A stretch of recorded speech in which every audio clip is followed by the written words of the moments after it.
صاحب هذا بيجك كعصب تحي ندي رجع وده سبسكرايب لايك يا شير. بسم الله الحمد لله رب العالمين والصلاة والسلام على رسوله الأمين. إلهي يا مهد بدن إسكاله كل أنتو وناكسن ما أنت إن شاء الله تعالى وحرمنا إن إذن لو ذاقو قيبتي براتك هالكعيدة كوصاب سنة هذا ربونك فودرك وحان عبري 8 جرام oo ah masago 8 garaam oo masagada ah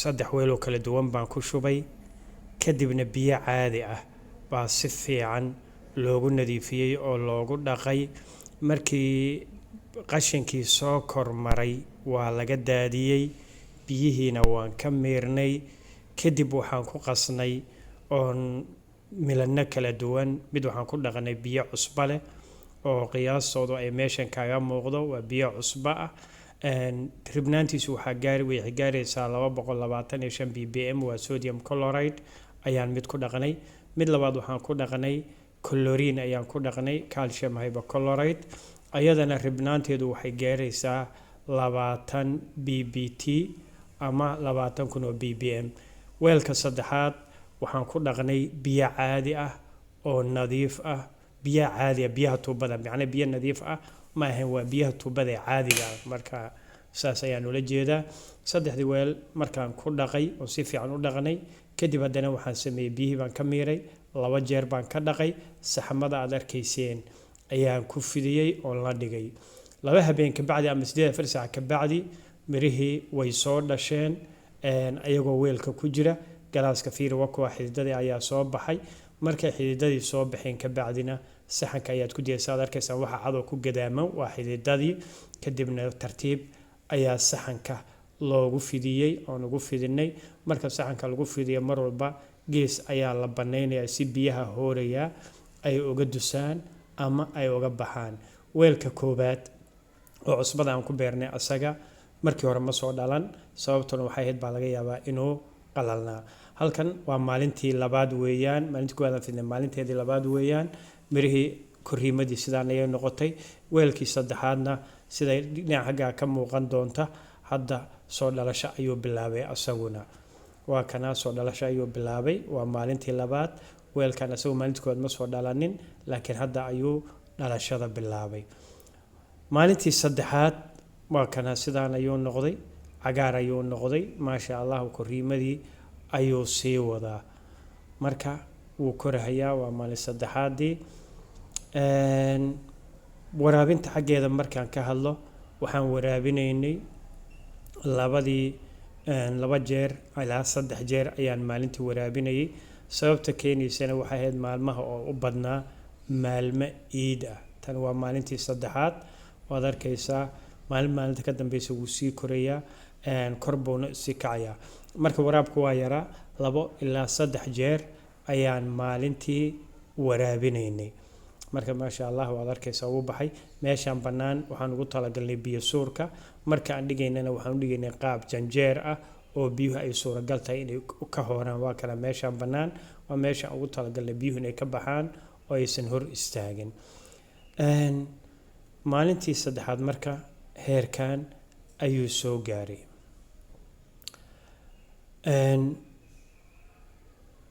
maalin afraadii banaanka ayaan u soo bixiyay si ilayska cadceeda uu helo waad arkaysaa si fiican ayuu u cagaartay meeshan ayuuna marahaya macnaha aad buu u qurxoon yahay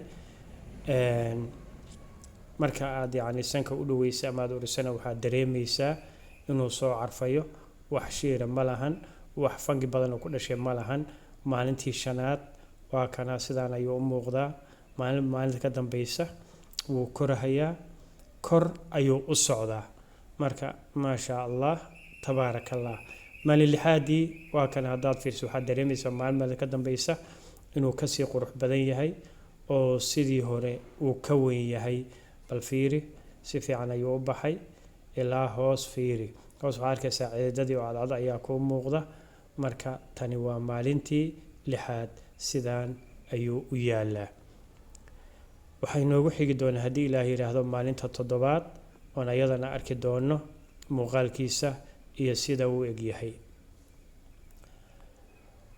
maalintii toddobaad waa tana. maalinta toddobaad sidaan ayuu u ekaaday, kor ayuu u kacay, cagaarku waa badan yahay, maasha allah si fiican buu u baxay. dhammaantoodna markaad u fiirsato waa nadiif oo wax hadda maaragtay jiro badan oo ka muuqata ma lahan. waxa ugu badan oo caawiyeyna waxaan u malaynayaa qaabka janjeerka ah een u dhigay, taasoo suuro gelinaysay ama u diiday in biyuhu la fadhiistaan oo weelka dhexdiisa ku daahaan. marka si fangiga looga hortago ama jirooyinka looga hortago, 2 bointi baa ugu muhiimsan. mid waxaa weeye in miraha si fiican loo dhaqo, loo jeermistiro. midda labaadna in laga ilaaliyo biyuhu inay weelka la fadhiistaan. maasha allah tabaaraka allah. maalintii toddobaad waa kana sidaan quruxda badan ayuu u baxayaa. maalinta 8aad marka la gaaro insha Allah taala shaqo ayaan qaban doonaa. shaqada aan qaban doonana waxay noqonaysaa inaan miisaano. hore waxaan u soo sheegay maalintii aan bilaabayay 80 gram ayaan qaatay. maalintii 8aad halkan waxaan rabaa inaan arko inaan tuso qaabka aan u waraabinayay. furka ayaan duleelo yaryar u sameeyay, biyaha sidaas ayaan ugu waraabinayay. xoogaa daqiiqad ilaa 2-3 daqiiqo ayaan biyaha ku shubahayay. markii biyuhu ay ku shubmaana, biyuhu saxanka duleelo ayuu hoos ku leeyahay, qaab janjeera loo dhigayaa. duleeladaas ayay biyihii ka baxayaan. mar kale aan ku soo celinayaa. okay, hadda waan miisaamaynaa. waa weelashii mid ka mid ah, khaasatan number 3. miisaankiisu wuxuu noqday saad arkaysaan 286 gram ayuu noqday. waa weelkii saddexaad wuxuu noqday.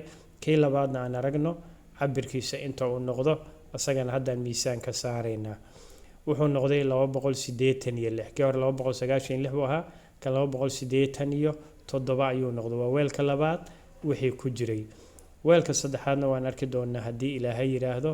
weelka koobaad asagana waxaa weeyaan waan cabiri doonaa. asagu maalin ayuu kadib maray, sidaa daraaddeed wuu yaraaday oo 263 gram ayuu noqday.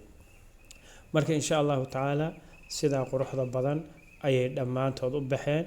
bal hadda aan fiirino. waad arkaysaa xididadii weeyaan, meesha cad waa xididadii, waa nadiif inta badan.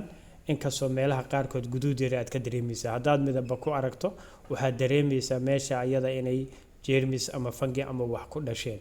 laakiin hadduu wada nadiif yahay, macnaheedu waxaa weeyaan waa nadiif. sidoo kale waad urin kartaa.